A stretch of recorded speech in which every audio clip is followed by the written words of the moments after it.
APS customers with nearly 11 million reasons to question their electric bills. Late Friday, we learned federal prosecutors are looking very closely into APS and their influence on the 2014 election. A federal grand jury has issued subpoenas to the Arizona utility after APS admitted to giving nearly $11 million to dark money groups to support candidates friendly to APS. Big question, did APS buy the election in exchange for raising rates? And could that money have been better spent lowering rates for its customers? Well, joining us this morning is former Arizona Attorney General Terry Goddard to discuss his new crusade of outlawing dirty money here in Arizona politics. First and foremost, for those who aren't familiar with the term dirty money, what exactly does that mean? Well, dirty money is exactly what you just talked about. APS spent dirty money because it's defined as political cash, political ads that are anonymous. You don't know. In other words, we just learned last Friday that $11 million from Arizona Public Service went into basically buying the 2014 election for the Arizona Corporation Commission.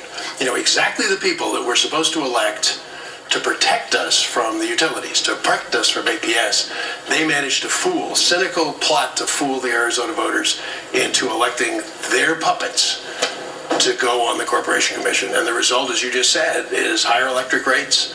And even worse, I think, although that's pretty bad, is the fact that it causes Arizonans to be so cynical about the political process. But dirty money means anonymous political cash. It means a company or a person who doesn't want you to know that they're behind these advertisements. They put up a very innocent sounding name, you know, Americans for Better Everything, and think that you'll never push behind the covers. And to be naive about this whole thing, we'd be naive to think that they didn't spend that money to want something in return on the back end. This was not, they didn't go to all these lengths. You know, I was prosecutor for many years.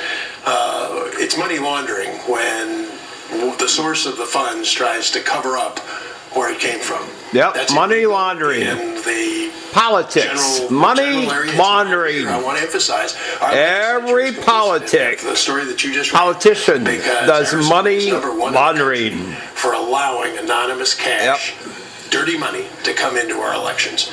They let that happen.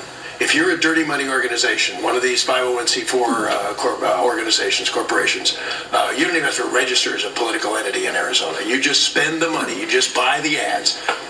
And so let me ask you this, because across the political spectrum, I mean, all sorts of candidates have taken this dirty money. So, I mean, we can't blame one side or the other. No. It's everybody at this point. No, you can't.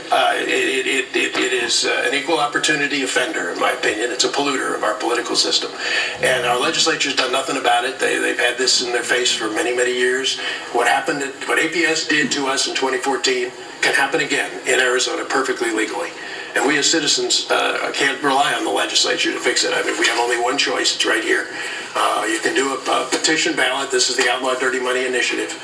We're on the street right now to get signatures to put a proposition in the Arizona Constitution that would prohibit this kind of anonymous cash coming into Arizona elections. And that's the only answer we have, because otherwise it's just going to keep happening. At that point, it's going to keep happening. Were to donate a certain amount of money, dirty money, they would have throughout the country, and you'd know who was behind. This is about accountability. This is about standing up for your beliefs. And if APS wants to buy the ads, fine. Let them put their name at the bottom of the ad and say that this represents our views. Not some shills, not some nameless organization that they're hiding behind, which is the way it works in Arizona today. No, this would require every political ad, the person who put them on would have to say what the original source of their cash was. All the way back. The person that actually, or the corporation that actually earned the money. And I think that would make all the difference in the world, because at least now voters would know who it was that was trying to sell them a bill of goods. What happened in 2014 was Arizona voters were tricked by a cynical play. Millions of dollars were spent, and it was never admitted that they came from the utility that was going to be regulated by the people that the voters were fooled into electing to office. All right. We thank you for taking the time. We'll put all this information on our website, azfamily.com. Is this for 2020? Or are you This is hoping for to the get on 2020 ballot. 2020. It's outlawdirtymoney.com. I hope people will come forward and help us. We're just a whole volunteer operation, and it takes an awful lot of these signatures to actually get on the ballot in Arizona. So we need a lot of help. All right. We thank you very much for taking the time. Hello.